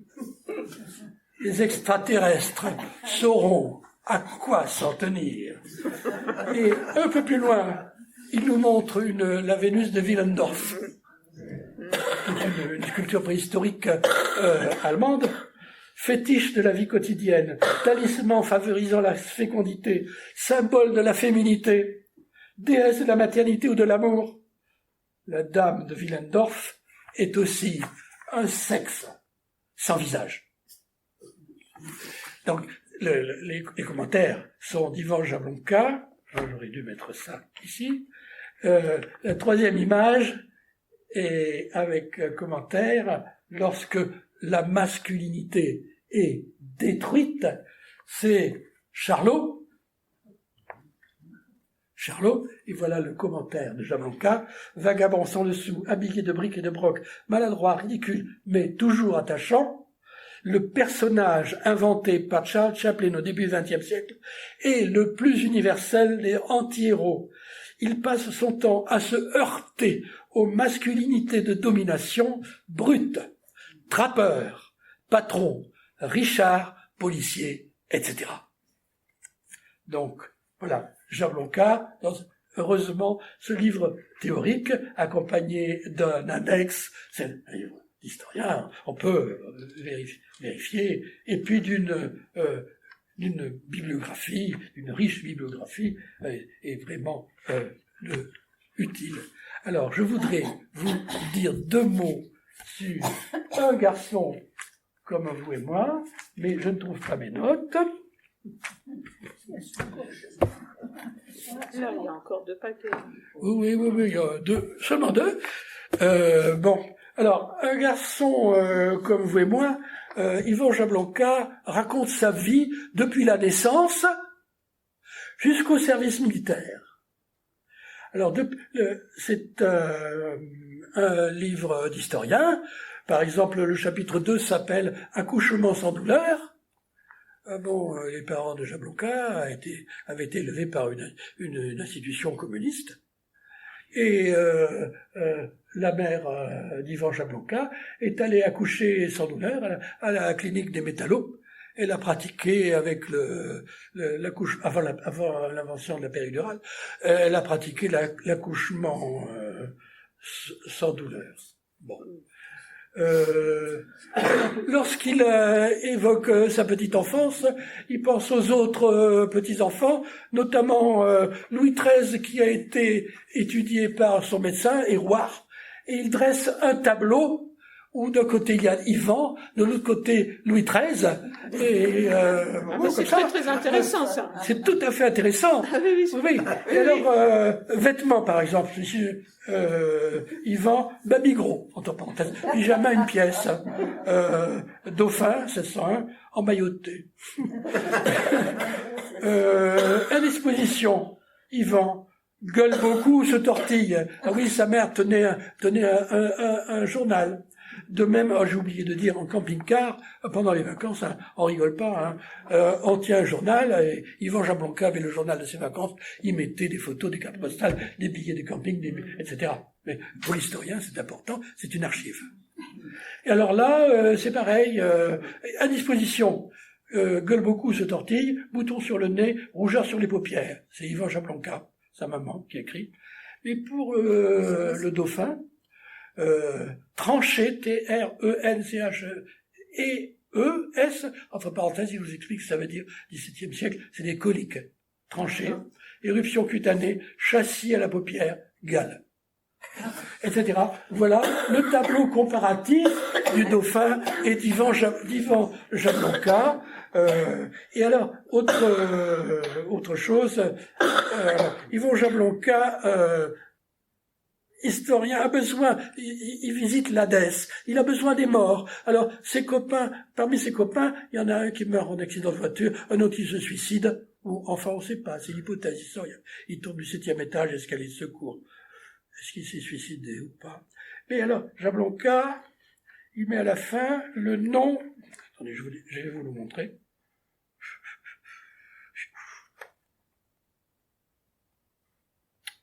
Mais quand je cherche, je trouve pas. Bon, en tout cas, il met le nom, le prénom de ses camarades, et il met les dates de naissance, 1972, 73, date de mort, 2016. De même qu'un historien a besoin d'un mort pour fouiller, pour savoir des choses sur sa vie. Et il demande des témoignages. Pour ceux qui sont encore vivants, il demande des témoignages. Alors, il y a plusieurs passages. Le témoignage qu'il a écrit sur ma demande. Et il avait une amoureuse en CE2, et qui s'appelle Chloé, sans H. Et il la retrouve. Chloé apparaît à la fin du livre. Elle est devenue médecin. Et elle écrit à la demande d'Yvan Jablonka. Elle écrit ses mémoires. Alors, elle exerce comme médecin, etc. Je désirais être avec elle, sentir son énergie. Et il écrit sur... ça lui permet, les mémoires, les souvenirs de Chloé lui permettent de terminer ses propres mémoires. Et il pense non seulement au présent, mais à l'avenir. Des enfants courront dans l'herbe. Ballons de foot, livres, fruits, joie, souvenirs, je rendrai au monde ce que je lui ai emprunté. Fort de l'existence que j'aurais eue, riche de tout ce que je n'aurais pas vécu, ombragé par quelque événement plus grand que moi, je pourrais, la sérénité me gagnant, refermer la parenthèse de ma vie. Et j'arrive au dernier, qui est peut-être le premier, car il l'a écrit en même temps qu'il faisait sa thèse, et les professeurs sorbonniques, sorbonnagres, comme on veut, le savaient très bien, que ce garçon, c'était peut-être un historien, mais c'était un littéraire. Donc, il écrit sous le pseudonyme de Yvan, avec un Y, Améry. A, M et accent aigu, R-Y. Alors, c'est tout à fait intéressant le choix de ce pseudonyme, parce que Jean Améry est un Autrichien. Oui, Améry est un nom français, c'est sans doute de ces huguenots qui ont émigré vers l'Allemagne, etc. C'est un Autrichien qui était à Auschwitz, déporté à Auschwitz, qui en est sorti vivant, et qui a écrit plusieurs livres, dont Porter la main sur soi, en 1976, qui est un grand livre sur le suicide.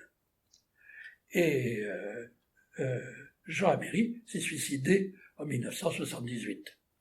Donc là, nous avons le livre d'Yvan Améry, pris par un petit éditeur que personne ne connaît, qui s'appelait La Volte, mais repris en point seuil, sous la signature d'Yvan Jablonka.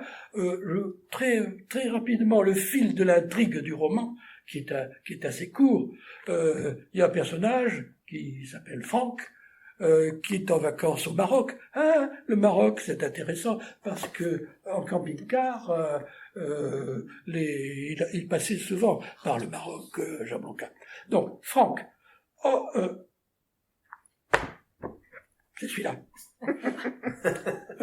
Franck est en vacances au Maroc, il va pas faire du tourisme au Maroc, il va pour s'enfermer dans une chambre et fumer du shit.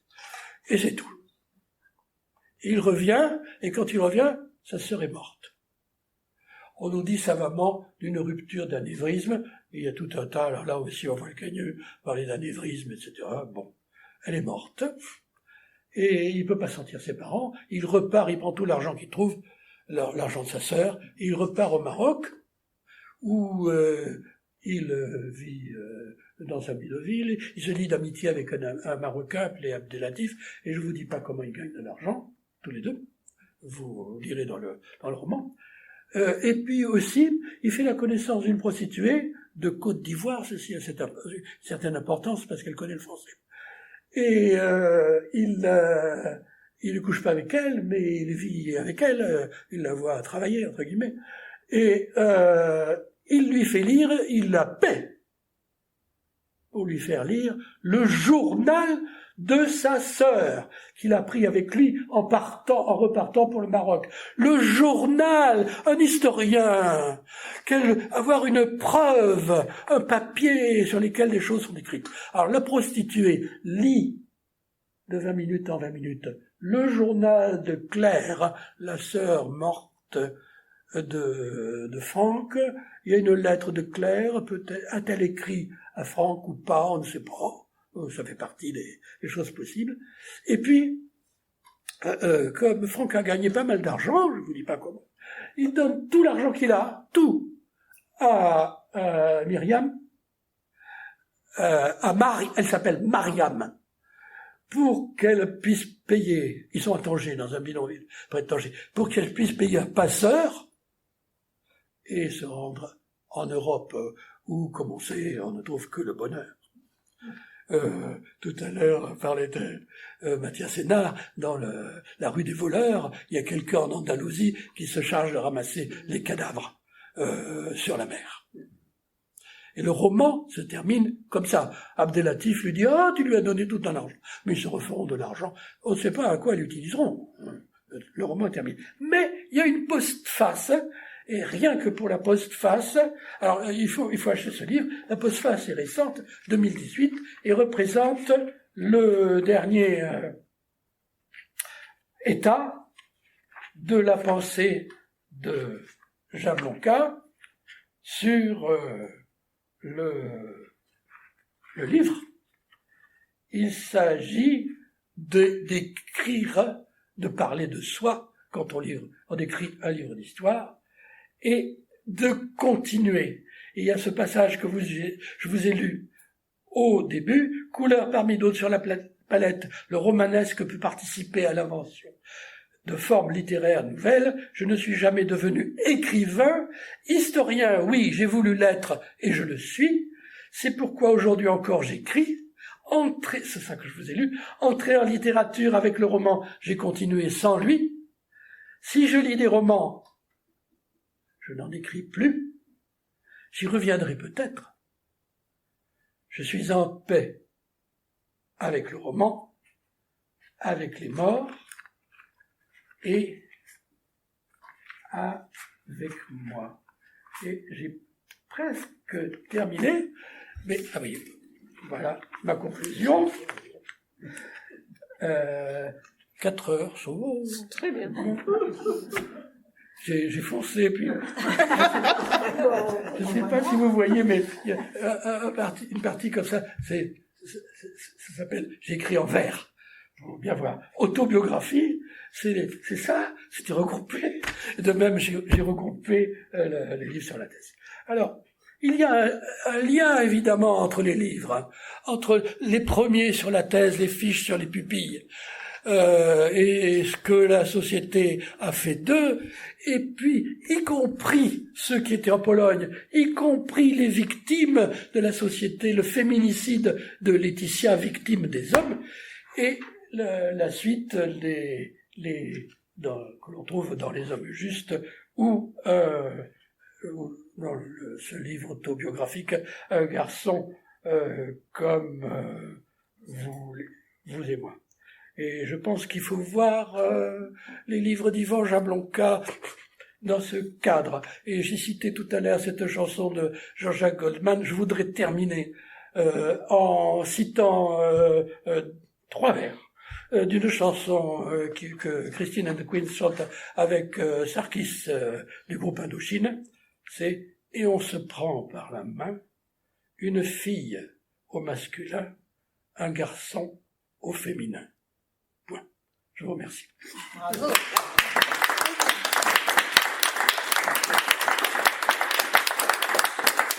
Alors évidemment, je réponds à toutes les questions que vous avez sur la réunion ou autre. Merci. Alors, moi, j'ai beaucoup aimé le moment le lien sur le subjectif, pourquoi on aime un écrivain. C'était vraiment bien vu. Et je trouve que vous avez fait ce que je ressens chez Jablonka, vous l'avez fait vous par rapport à lui, c'est-à-dire que lui apparaît régulièrement dans son œuvre, ce que vous venez de faire, vous aussi. C'est ce que je voulais faire en prenant ses libertés. Évidemment, ça rallongeait un petit peu ma prestation, mais ça fait partie de l'intervention du jeu, JE, à l'intérieur de ce qu'on doit faire en suivant des règles. Oui. Voilà, sur le livre de Laetitia, quand vous parlez du lien entre les livres, moi j'ai vu un petit peu que malgré le sujet qui est effectivement extrêmement difficile, et qui est un sujet de faits divers et puis qui est assez sordide et morbide, on va dire, c'est un petit peu l'aboutissement de son travail sur la recherche des enfants abandonnés et de l'assistance publique, à quel point ces enfants ont été victimes de la société, de leur abandon, parce que je crois que sur cette histoire, Laetitia, en fait, elle avait comme, vous dites, je pense qu'elle avait du morbide en elle, elle a été issue d'un milieu biologique extrêmement violent et pathologique et toxique, que cette gamine, elle a recherché la même chose dans ce Tony Million, et elle l'a trouvé. Et c'est ça aussi, peut-être que pour lui, c'est une grande douleur d'être obligé de témoigner de l'aboutissement de ce qui peut arriver à ses enfants. Oui. Parce que, voilà, alors, le livre, sa thèse, le livre sur les enfants d'assistance publique, se termine en 1939. Laetitia montre que cela continue d'une certaine façon. Et la personne dont je parlais, du centenaire tout à l'heure, était assistante sociale.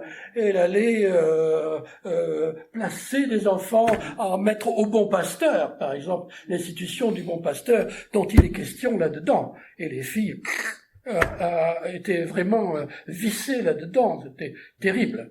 Et alors, oui, sur Laetitia a beaucoup souffert dans sa vie avec son père biologique, et les autres, son père qui tailladait avec son cutter sa femme, était condamné à faire de la prison, et puis après, redevenait un peu normal, mais n'avait pas assez d'argent pour payer un appartement, pour héberger ses enfants, et Laetitia et Jessica ont vécu dans la rue, et on le voit très bien dans le téléfilm, où ils sont dans une sorte de buse en béton. Bon, les enfants à 6 ans, 7 ans s'amusent, mais c'est une situation horrible et inadmissible. Et alors, dans le film, on voit de façon dramatique ce qu'on voit moins peut-être dans le livre, c'est l'assistante sociale qui a été chargée de s'occuper de Laetitia, qui à la fin met toutes ses affaires comme ça dans une caisse et traverse le couloir et s'en va. Il n'y a absolument rien n'est dit, aucun commentaire dans le film, et on comprend qu'elle est dégoûtée d'avoir fait ce métier-là. Tout le monde ne vient pas en jeter. Oui, alors sur ce point, Jablonka fait remarquer que parmi les centaines de mille de pupilles de l'assistance publique qui ont été placées, aucun n'est devenu célèbre. Mais Jean Genet est en Pléiade, il est mondialement connu, c'est un écrivain, et aucun n'a réussi à percer de cette façon-là. C'est ce que dit Jablonka. Si on prend la célébrité comme critère, moi qui en suis issue aussi, je trouve que beaucoup ont réussi. Oui. Mais pas dans lumière. Oui, voilà. Pas dans les journaux. Voilà, pas dans la célébrité, exactement. Il ne faut pas non plus forcément noircir totalement le tableau pour une Laetitia. Mais c'est intéressant quand même. Oui. Tout à fait. Mais j'ai l'impression à vous entendre qu'il n'est pas devenu historien par hasard. Parce que déjà, sa mère tient un journal de sa naissance à Farmer, qui a été vraiment... le journal, les progrès de l'enfant et tout, il y avait des archives un peu partout, et puis se trouvant à l'école avec ses camarades, et puis il devait être doué pour ça, et fréquenter les historiens. Je connais quelqu'un qui était à l'école, qui avait 2 ans de différence avec lui, l'école qu'il ne connaît pas. Moi, j'ai bien aimé dans un camping-car les réflexions de Jablonka adulte sur Jablonka enfant avec ses parents. C'est assez intéressant. Ah, tout à fait. Alors, le début de un camping-car, son père se fâche parce que les enfants n'apprécient pas tout le voyage qu'ils font. Soyez heureux! Le père qui crie « Soyez heureux !» Mon père est tourné vers nous, le visage écarlate, les traits déformés par la colère. Alors, si j'ouvre la parenthèse subjective, j'ai fait la même chose devant le château de Bonaguil. Et en combi en plus. Et les enfants, ça les intéressait pas, le château de Bonaguil. Ils voulaient continuer à jouer. Oui, c'est ça, il y a ce type de... Et aussi, les parents, par exemple, ils sont très fiers de ça. On appelait à l'époque une combi. Et c'était un véhicule, effectivement, du régime nazi à l'origine, parce que c'était la Volkswagen. Et Jablonka, lui, il prisait ce véhicule comme un véhicule de liberté, alors qu'il venait d'État. Alors que ça venait d'un État qui avait institué la servitude. Oui.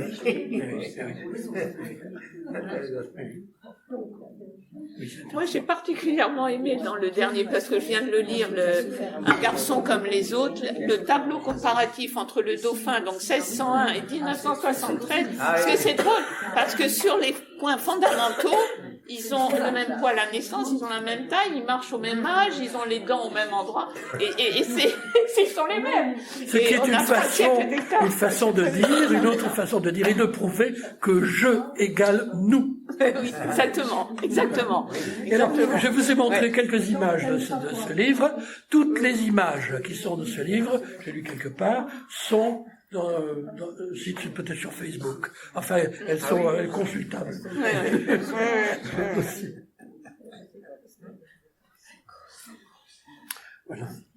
D'autres questions? C'est un auteur qui est intéressant à connaître quand on est un petit peu motivé pour écrire son roman familial.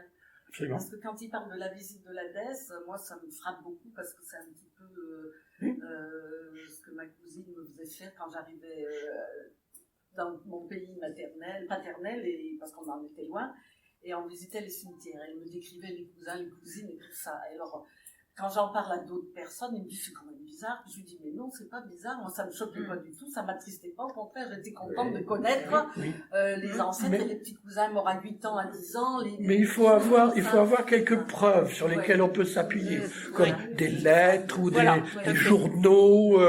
Si je rouvre la parenthèse, je pourrais parler d'un arrière-grand-père qui, d'un coup de fusil, a tué son chien Sarto et après s'est suicidé en mars 1914.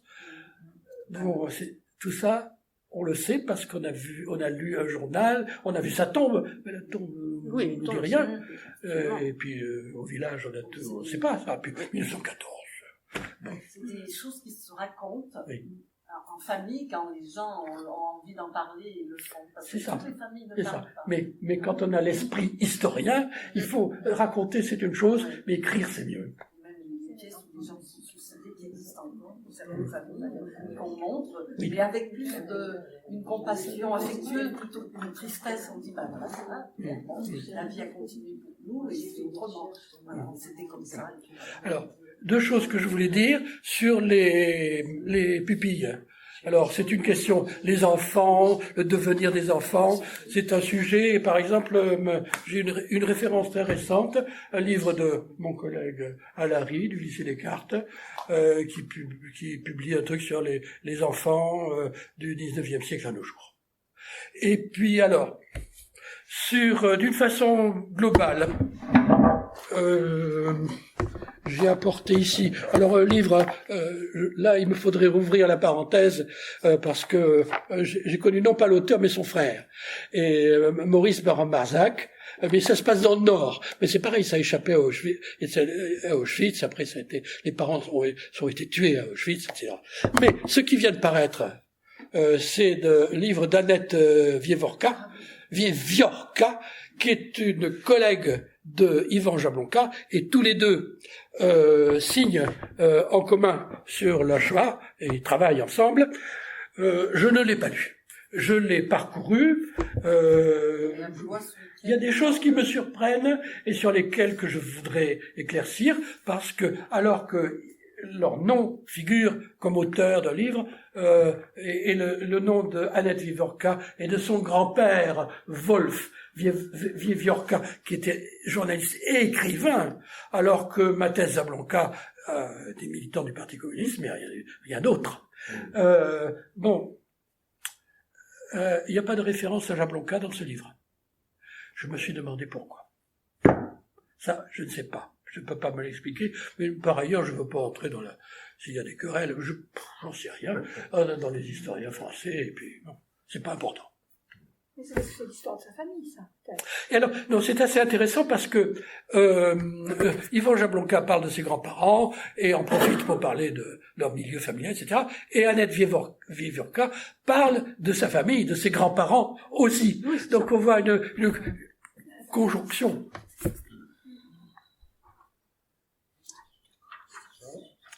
Bon. Eh ben merci. Eh ben merci beaucoup.